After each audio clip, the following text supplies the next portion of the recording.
Hello, folks, and welcome to the show. We have another exciting episode this week. We're going to touch on one of my favorite topics, past life regression. With us today, we have a certified past life hypnotherapist, a licensed marriage and family therapist. She works with people all over the world. She is the author of The Past Life Perspective, Discovering Your True Nature Across Multiple Lifetimes. Ann Barham, how you doing? Hi, Dylan. I'm doing great today. Thanks. It's nice to finally have you on the show. And like I was telling the listeners, this is one of my favorite topics to discuss. It's something that I'm just real passionate about. I've had it done a few times, and I've talked to a few people, and a lot of the people that I talk to in my line of work, I've actually referred them to some of the people I've had on my show Mhm. for regression work. I think it's important work. It's something that I have, my background's in psychology, but it's something I never learned at the university. It Right. wasn't until later that I discovered it. And I just wanted to dive deep into it when I first discovered it to see if there was any, credence or anything real to this. And to my surprise, there was. So Yeah. with Well, what's funny is I actually had a professor when I was getting my master's in counseling psychology who was sort of a closet regressionist. And he actually introduced it in our therapeutic imagery class. And I was his subject in front of the class, um, which wasn't the first time that I had some regression work, but it was really pretty funny because, like you say, a traditional psych program is not going to go anywhere near past life work usually. Um, so I was fortunate in that way. I love that you said closet regressionist. So Yeah. is that still kind of a typical thing in the psychology community? Is it considered kind of like a pseudoscience, or how is it looked at Yeah, among colleagues? it's gained so much more credibility within the mainline psychology. I mean, the number one person in the world for so many years is Brian Weiss, and he was a psychiatrist and worked in some very prestigious places. And then when he was using hypnotherapy with some of his clients, they started coming up with these memories that sounded like prior lifetimes, and he was like very skeptical. And but eventually he got completely in it and became the man and has written a number of books. And Brian's, I think, in his late 70s now, and he doesn't really work with clients anymore, but he still does cruises and workshops and stuff like that. But so for someone that left brain mainstream analytical to swing all the way over it, it really helped give a lot more credibility to it. But still, your, typical Western psychotherapist might kind of raise an eyebrow. But I also have had a number of clients referred to me by their conventional therapists. So you kind of get a whole mix these days of how well it's accepted or not. Now, are those referrals typically because maybe they were unable to get to a solution? Yeah, very often what we see is that there might be some enduring issue. Um, could be a relationship issue, could be more like depression or anxiety. It could be even a physical thing going on that the regular MDs can't figure out. Or they'll say there's no reason for you to have that pain. Um, and all conventional methods really have just kind of not shifted the whole thing. So that's often one of our indications that this is really coming from somewhere deeper in the past.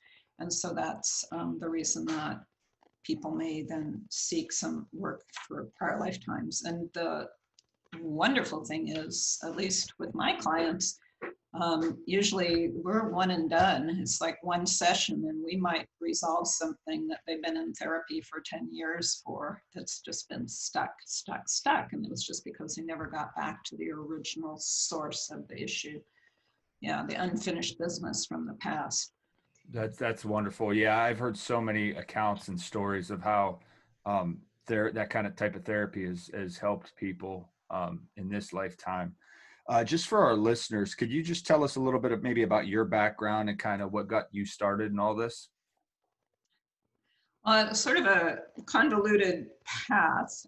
So I was actually a computer programmer at one time, and was in the whole high tech thing and involved in business. But I was also always very fascinated with psychology and doing a lot of my own therapy and work that way. And somewhere along the line, I got the inspiration that I wanted to go back and get my master's degree in counseling and become a practicing therapist.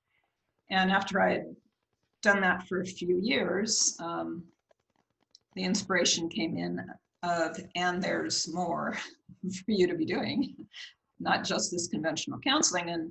And as I had mentioned earlier, I had the experience in graduate school where I actually had the professor work on an issue I had with my feet that had been quite troubling. And here's this session I'm lying on this filthy carpet in the front of the classroom, and it's taking me back to a lifetime where my feet had been bound. I was a young Asian girl. And whole big story comes out, but from that moment onward, the problem was gone. So, I mean, it was just amazing. I had people stopping me in the hallways at school saying, "Ann, how are your feet?" And be like, "They're just fine, thank you very much." I decided that, wow, this is a direction that I can go. And I've always been also very interested in spiritual matters. So it's a great way to incorporate spirituality into the therapeutic work, because you're really looking at what are we doing in this human existence, and what comes before, what's after, and what are the connections that we have with other people in our lives. And also we're able to access, I always take clients through their death in the prior lifetime, which in and of itself can be a very profound experience. And then we're accessing higher spiritual knowledge when they're in that out-of-body state. And we get sometimes some just really amazing messages that come through, either specific to that individual, or sometimes it's even more these global messages that are really helpful to just about anyone. So anyway, I got my training. I did train with Brian Weiss and with another fellow named Roger Walter, who was kind of the number two. He's deceased now, but he was a British Jungian analyst who did past life work. And then with a variety of other people, and kind of meshed it all together to make my own technique. And gradually got to the point where that's all I do is past life work. I don't really see any conventional clients anymore. So, yeah. That's fascinating. And you had mentioned the emergence. Well, this is even on your website, the emergence of spirituality in your counseling work. That's something that's not always a Western kind of philosophy either. What is the importance? I mean, how do you feel that how important is that to kind of mesh that? Well, I personally think it's critical, because even if a conventional therapist isn't labeling the fact that they're doing soul level work, they really are, because we can't divide our being and say, well, here's my physical self, here's my emotional self, here's my spiritual self, here's my mental self, and that they don't interact and cooperate and influence each other. So it's, Right. really, if you're going to treat a person and help them through some barrier or difficulty, you've got to incorporate a variety of aspects of our beingness. So I think more and more that's even being recognized just in daily life, just the whole idea that people use meditation and they use mindfulness, and they're doing these things even to help them in business, is just saying, hey, we are multidimensional beings, and that we really need to incorporate all of that if we're going to be really effective. So I personally see this a very, very integral part of especially the work I do, since we are talking about many, esoteric ideas and what is the meaning and purpose. I have a lot of clients that come to me wanting to investigate, what is my purpose this lifetime? And if that isn't spiritual work, I don't know what is, right? So it's a wonderful area to be able to explore. Right.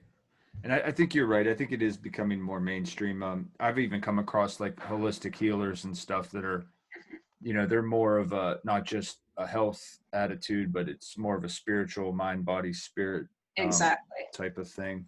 Yeah. Can you talk a little bit about past life regression as a tool for like therapeutic applications? Can you like talk about some of the applications, some of the stuff that you Sure. use it for? Yeah. So classic example is relationship issues where people have had some really troubling dynamic with either a spouse or a parent or a child or even a business partner at times that just seems really entrenched, and no matter what, they can't seem to unlock the problem. And what we'll do is go to the origin of that issue in a prior lifetime, and we'll find those two people together in some other form, having some kind of conflict or something that's not been resolved. So for instance, I had a client come in and her description was, I always feel like I'm fighting for my life with my husband. Anything that comes up, I have this reaction like survival is at stake. And so we went back to actually multiple lifetimes where indeed one or the other of them caused the other's death.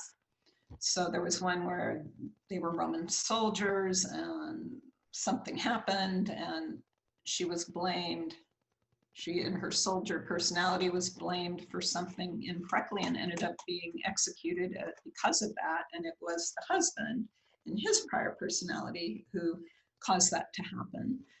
And then we were in another lifetime where they were in the Middle East, and she was a man again, and her current husband was her father-in-law.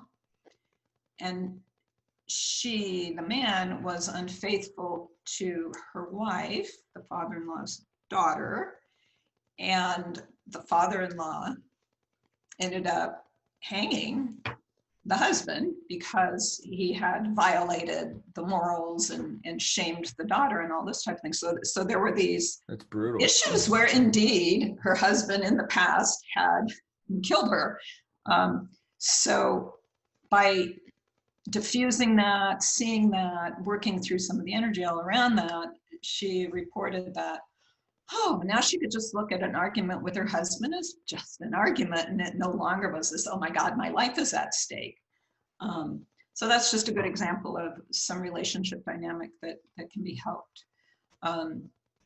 Another important area is emotional issues like enduring depression or anxiety problems or guilt, even that someone's carrying that they can't really put their finger on why they feel that way.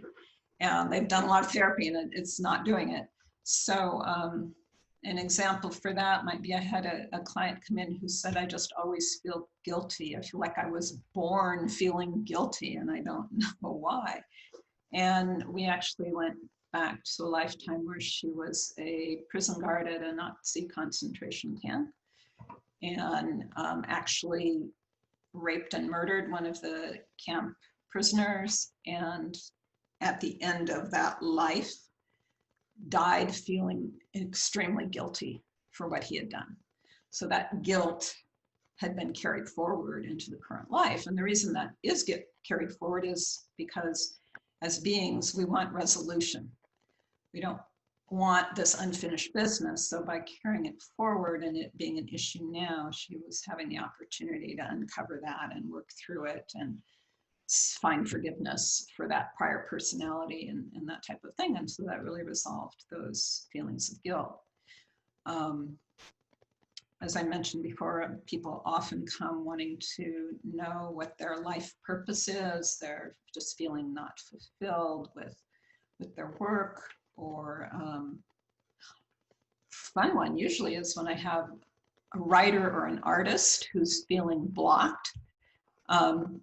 And we usually are able to go back and plug into a lifetime where they were very successful in their art, and we're able to actually pull forward strengths and abilities and understandings from that prior lifetime. And we can actually set it up so that that prior personality who was so successful as an artist is sort of like this personal mentor that they now have in their hip pocket that they can kind of go to and say, I'm feeling blocked. What, you know, what do you suggest? And they can actually get some mentoring from this prior personality who is so successful. So that's a fun area. And then a lot of people just want to do it for exploration or for spiritual work. They just want to get a better sense for what is the whole point? What's the whole big picture? And how do I fit into it? And what's really most important for me to see today that's impacting me now?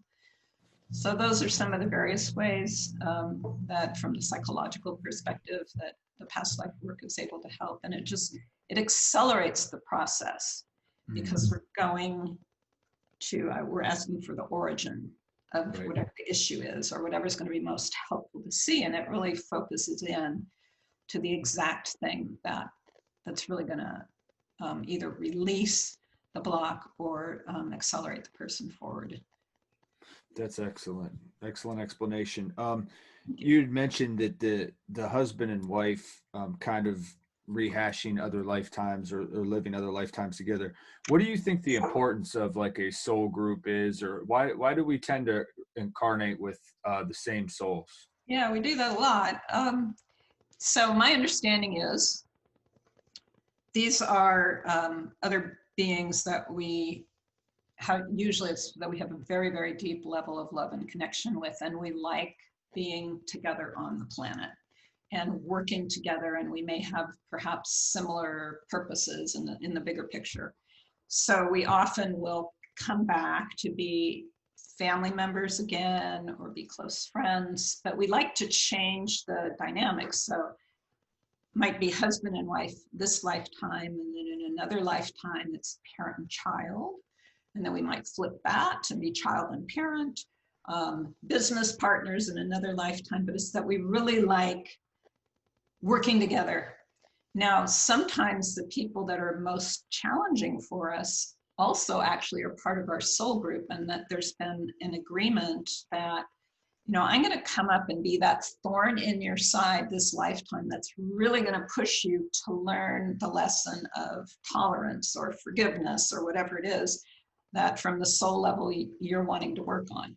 So sometimes our most difficult and challenging people in our lives are actually, also that's based on a very deep level of love and connection on a higher level. And it's just that they have volunteered to be that, you know, thorn in our side for us. So, so we do very often travel in these soul groups. It doesn't mean every single lifetime that you'll be with the same people, but over the ages, you usually have had a number of lifetimes within that group. Can we touch a little bit on the title of your book, and then maybe just talk about what your book's about? What kind of things do you cover? Sure. So the book is called The Past Life Perspective, Discovering Your True Nature Across Multiple Lifetimes. And I intended it to be kind of an introductory piece to the whole idea of prior lifetimes and how we can use that therapeutically to resolve issues. But many people that are very familiar with that already still love the book. It's, but you don't have to know or understand anything to be able to read it, because it's done from a level of assuming that you don't necessarily have never been even exposed to the concept. And what it is a collection of actual stories from clients. And I wrote it so that it sort of feels like you're sitting there in my office with me as the client comes in. We find out what the issue is they want to go into, and then we go through the actual regression. And it's one of the really fun things about the work is the fact that it's kind of like a whodunit kind of thing, because we never know what's going to come up.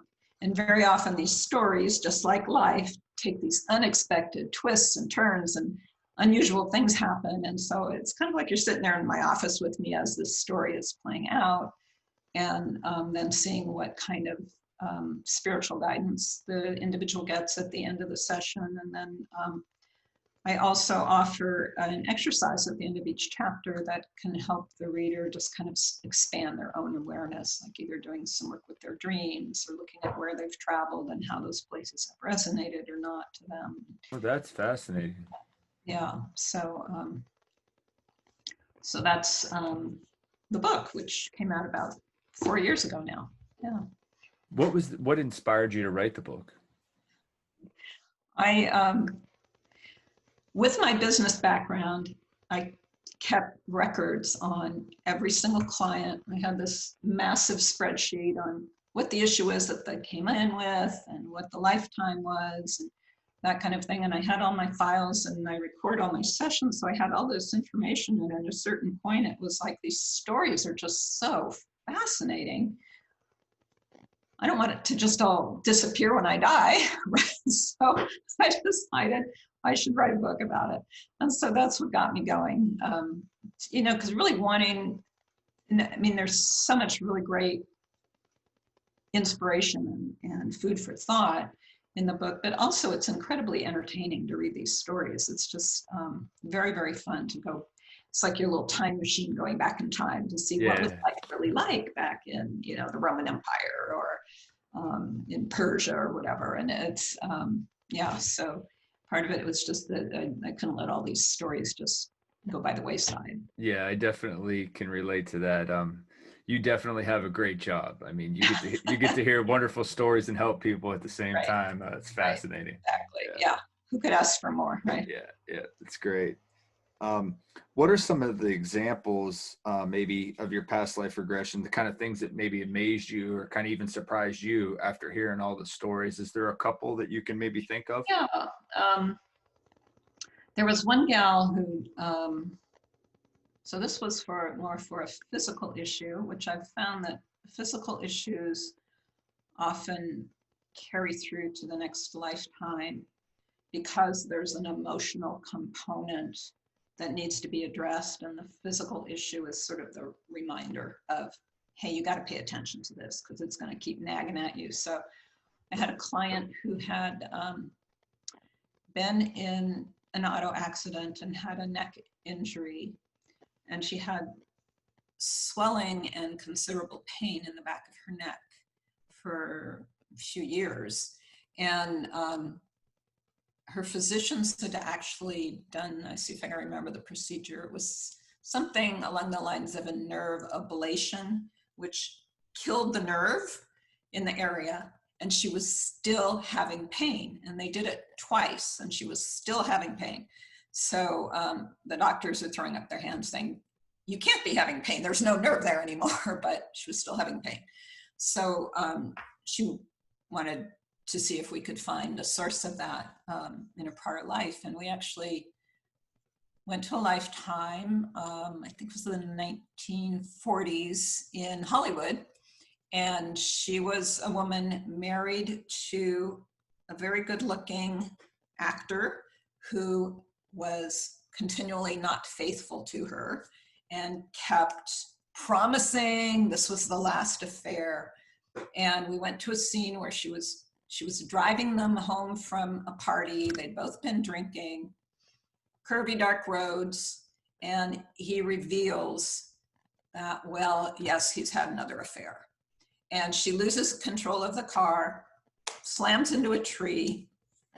Her husband is fine, but she is paralyzed from the neck down, and then dies within about a month from all her injuries. So, and so a big piece of the work was also around the betrayal and issues of trust and all that, which was associated with that injury.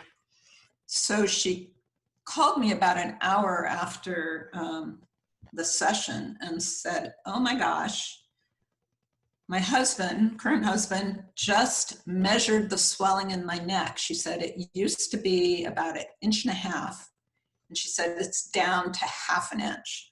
So it's like she lost a whole inch of swelling almost immediately as the result of clearing this old stuff out. So that was pretty dramatic. And certainly don't promise those kind of results to everyone, but I mean, it's fun to see when even the physical symptoms can be dealt with. Right. Another one that was really quite entertaining was I had a couple drive in. This is when I was still seeing, when you could see people in person in the good old days. So I had a couple drive in from about 3-4 hours away, and it was the wife who wanted to come have a session. And her husband was like, this is a bunch of bunk, but she kept insisting that he have a session too. You've got to do it, you've got to do it. So I think what he finally did is he just decided, hey, I want peace on the drive home. All right, I'll give it a try, right? So he comes in and he's like, yeah, I don't know if this is gonna work. And so I just started chatting with him a little bit about, well, you know, let's just assume maybe it will, and what would you like to look into? And so it turned out his father had died a few months earlier and he was still grieving his dad's death. So we went to a lifetime where he and his father were together before. And he pops into this scene where they're military men and they're storming the beach in Croatia. And his father is the head of the platoon. And he said the weird thing is the whole little platoon, or whatever the unit was called him Dad. So he got, Dad, the leader, got shot storming the beach, and it was a great grief because he was really well loved by his group. But then the client himself went on to sort of be the governor of the area for a while. And at a certain point, he was murdered by someone stabbing him in the back with a big lance that the point protruded out the front of his chest.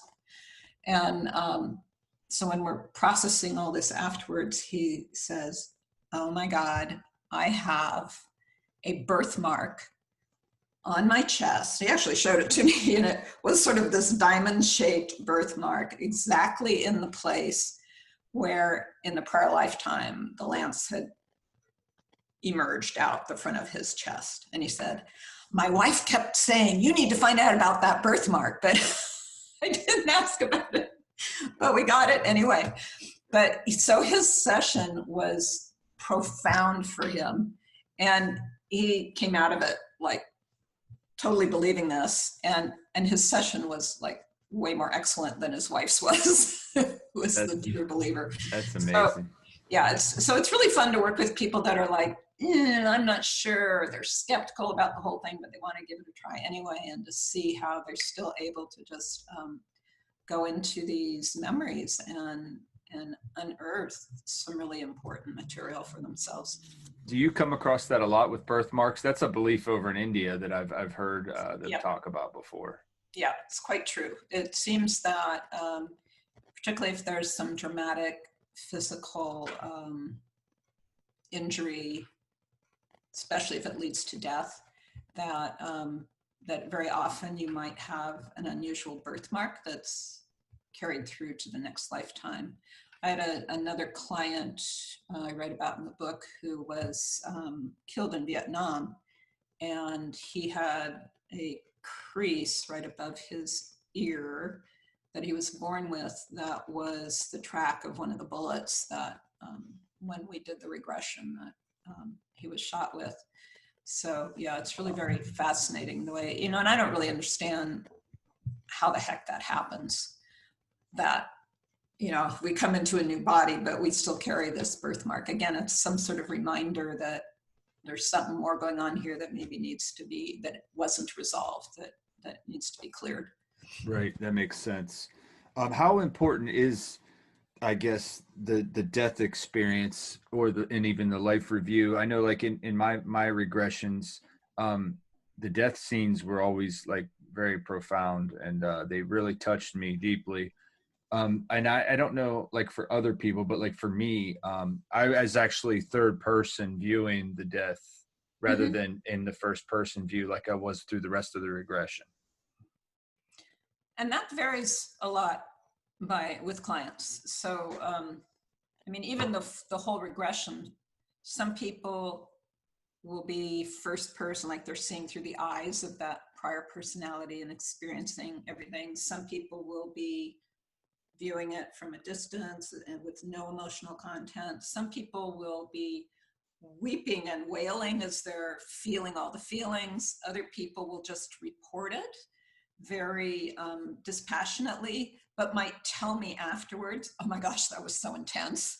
You know, and I'll be like, it sure didn't look like it, but okay. So everybody experiences differently. And I think that's also true with the death experience, that some people have an amazing death experience and really connect with that feeling of love and joy and peace. And, you know, kind of like many people who have gone through a near-death experience in the current life report when they go to that spiritual space. And then some people are met by loved ones right away. I had one client who he had been in a lifetime where he was a Spanish nobleman and he loved his horse and he loved the Virgin Mary. So of course, when he passed, not only was the Virgin Mary there, but his horse was there too. So it has a lot to do with the belief system of the prior personality sometimes as to what you experience when you first go pass and how sudden was the death and how ready were you for it. I mean, it's a very broad possibility with that. But almost inevitably, people have this, they lose any sense of pain that they might have had in their death. They feel very peaceful and usually kind of feel themselves just kind of dissolving into kind of a larger whole. And then the work that I do to process the lifetime afterwards is mainly, I'll just kind of pull them back to say, well, from this higher perspective, what would you say were the important lessons or themes in that life, and how does it impact you now, and why was it important for you to see that lifetime today? What is it? What's the connection here? What is it that is important for you to get? So we do quite a bit of processing around all of that, and maybe some energy work to release something that might still be stuck. And then we have the fun part of calling in higher spiritual guidance and seeing what kind of messages want to come through. Oh, that's beautiful. So do you do lives between lives as well? Or is it kind of Yeah, similar? that's pretty much, yeah, it's similar. I always go to a prior lifetime first and deal with whatever issues need to be dealt with. And then we'll end up in that between life space and see what we can learn from there. And that's always a very rich area. Once again, individual, some clients will get just messages that you're loved, everything's going to be okay, stop worrying. And I'll have some clients that will get paragraphs and paragraphs of information coming down for them. So again, it's very individual and quite a bit of variety in it. Yeah. That's fascinating. And then you had mentioned maybe some of them may talk to spirit guides or see their spirit guides, that kind of thing. Yeah. So some people, the guide will show up in a variety of different ways. So sometimes it's kind of an angelic form. Sometimes it's a loved one who's already passed. Sometimes it's an ascended master. Sometimes it's like an animal totem that shows up. For some people, it's just a feeling of light or energy. So again, it's a very wide variety as to the form that it might take. And some spirit guides are much more verbose than others. So, and some have a great sense of humor too. So it can be fun. Let me ask you a question. Have you ever come across somebody who maybe had a regression with like a parallel lifetime, or even somebody that maybe had a regression to where it wasn't necessarily here on this earth? Yeah. A couple times I've had, and I've, regressed at least 1,000 people, and only a few times have I had clients where we've gone to what seems like life on another planet or that kind of thing. I had one or two people that felt that they were in the body of an animal rather than human. Part of it is probably my approach, because I am directing them to an earlier lifetime on this planet. So that could help a little bit in forming where they go. But what I've found is clients will go exactly where they need to go. Doesn't matter what the suggestion is, you know, so they may come in with, I want to find out about my relationship with my father. And instead we get something else altogether sometimes. And they always say afterwards, oh my gosh, that was so important. I just didn't think to ask about that. So I know that their higher knowing is going to direct them exactly where they need to go. So if someone had some sort of life on a different planet, or they had a parallel life that was important for them to see and that was really impacting them now, we would get that. It's just very, very rare in my experience. So yeah, the reason I was asking, I found it odd that my wife had one done as well, and she actually had a parallel lifetime where she was to die in around 2027, which, as we know, hasn't happened yet. And obviously that person would be alive today. mm-hmm. Yeah, I thought it was just a strange thing. Yeah. And then I started looking into it, and then there's other people that have had, you know, similar things. But like, I agree with you. I don't think it's that common of a thing, but. Right. And, you know, part of it is you kind of look at, well, maybe if that were true, how does it serve you to know that? Is the other thing. So, because my approach is therapeutic. We're doing this to help someone be more free moving forward in their current life. So it could be, even if you do have some parallel life going on, it may not serve you to know that, because how distracting would that be? Yeah, that's right. That's so it would take you out of your current life. And really the reason we're here in our current body and personality is to live this life as richly as we can, and to access as many of our talents and abilities as we can. So my work is to try to remove blocks that we've carried over from the past that are preventing us from doing that. Right. So it's not so much, oh, let's just go explore for fun and see, you know, but you can do that. But yeah, that makes a lot of sense what you're saying. You know, you typically want to go to a lifetime that's going to give you the most help as far as getting over in this lifetime to promote growth and that kind of thing. What are we tapping into? What do you think it is, other than our subconscious? Is it just our subconscious, or is it a higher self, or a universal cosmic knowledge? What is it exactly that we're tapping into when we're looking into these past events? Well, we could debate this for hours. The way I understand it, that works for me and for my clients, is that we hold in our unconscious memories, which essentially are stored on more of a soul level.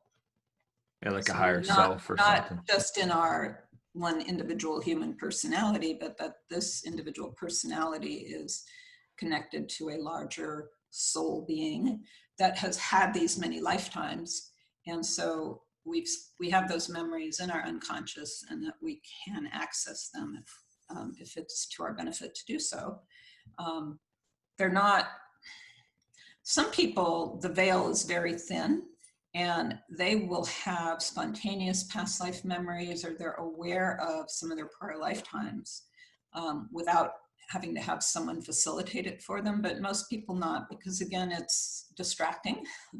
If we actually were connected with the hundreds of lifetimes that our soul has lived, it would be really, really hard to focus on the current life. So that's why it's kind of veiled from us for the most part. But we'll often see glimmers in maybe talents and abilities that we have just naturally. Like someone picks up a guitar and really hardly needs lessons because all of a sudden they can play really great. Or someone just has this aptitude for numbers and accounting, and they can do it without even hardly thinking. And or that we love a certain area of the world or a certain food even. And these are ways that our prior lives are kind of bleeding through, but we don't always label it that way, right? We just think, oh, well, gee, I love India and I love eating rice and, you know, whatever. Right.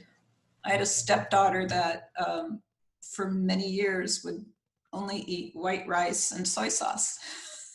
You know, and it's like a little obvious there's something going on here.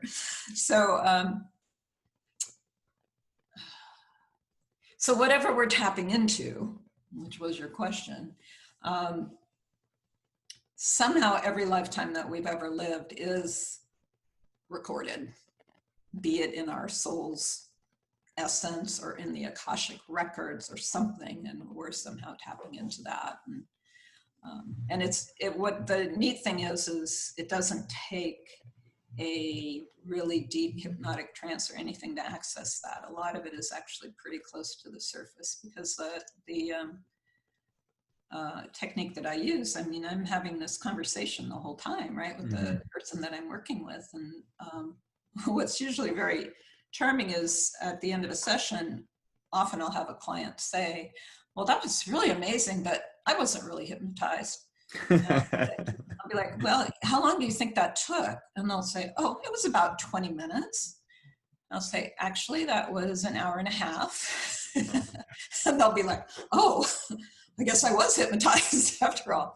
So it's not as if you feel like you're in this really weird altered state necessarily. It kind of feels more like maybe you're meditating or just have your focus inward and giving it permission to all come up. You had mentioned Akashic records. Mm-hmm. That's fascinating to me because I think you're the first regressionist I've had on here that's mentioned that. Is that something you come across often? Well, the Akashic records is a concept. Mm-hmm. I mean, I don't think anyone can prove right. that there is anything, but it's particularly in Eastern traditions. There's the belief that it's like the great library in the sky where everything that's ever happened is written down or recorded somehow. I mean, we always think of writing, but who knows how it's recorded. And that, so some people might claim, oh, you're just tapping into the Akashic records. That's not your prior lifetime. That's just a lifetime. And somehow that speaks to your situation. I don't really care because when I'm looking at it as, is this helpful? Is this therapeutic? And the answer is yes. So if it's Akashic records, if it's your own soul memory, it doesn't really matter to me. There are people that are more in the research end of past life work. And, so they'll try to prove more that there's no other way that this person could have known this information. And they usually do the research with children because they feel that children are much less tainted and have not acquired even unconsciously knowledge that we just get from living our life. Right. So there's a lot of really excellent research done with children to validate these spontaneous past life memories that they have, and then go and actually fact check and validate that. So that's some really interesting reading, but it does really give you pause because it's like, what other explanation would there be? Right. Well, like that James kid that was the World War II pilot. Right. Yeah, that was a great story. It is a great story. Can we talk a little bit about the book you're working on now? Yeah, well, I'm not sure where this next book is going, but it seems to be more focusing more just on the spiritual messages that have come through and some of the information I get in my own meditations. And so we'll see where it goes. It's pretty organic right now. It's just I sit down and start writing and see what comes out. And I'm not sure what the cohesive whole is going to be yet, but I could write more stories from clients. I have so many, but it's kind of like, that one, I've already done that. It's time to do something else. So we're gonna wait and see exactly what it starts to look like. I'm going to be seeing my agent toward the end of the month, so I think I'll have a few pages to give to her and see what she thinks, where I'm going with it. But it's really fun to just be able to kind of tap in and see, okay, what's supposed to come out now and how is this going to be helpful? I don't even need to worry about that part. I just, right now, I'm told that I'm supposed to write. So we will see where it goes. Excellent. Yeah. And I'm sure it'll be a good read. You've got wonderful reviews on your book now. Yeah. Thank you. Well, it's been a fascinating discussion. Where can we find your work that you're doing? And if somebody needs a regression or needs some help, how can they get a hold of you? So I have a website, which is Past Lives. So that's plural, PASTLIVES.org, O-R-G. So there's a lot of information there and a lot of links to where you can purchase my book or ask about sessions, or there's a little guided meditation on there that you can kind of try to do your own.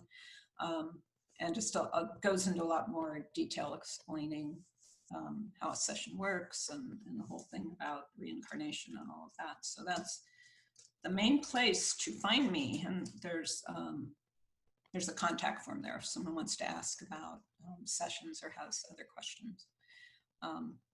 So that's probably the best way to go. And again, the book is called The Past Life Perspective, and you can find that on any major online bookseller, and go from there. Published by Simon & Schuster. So it got well curated before it ever came out, because it's quite a trip working with a big publishing house. They really put the books through the ringer.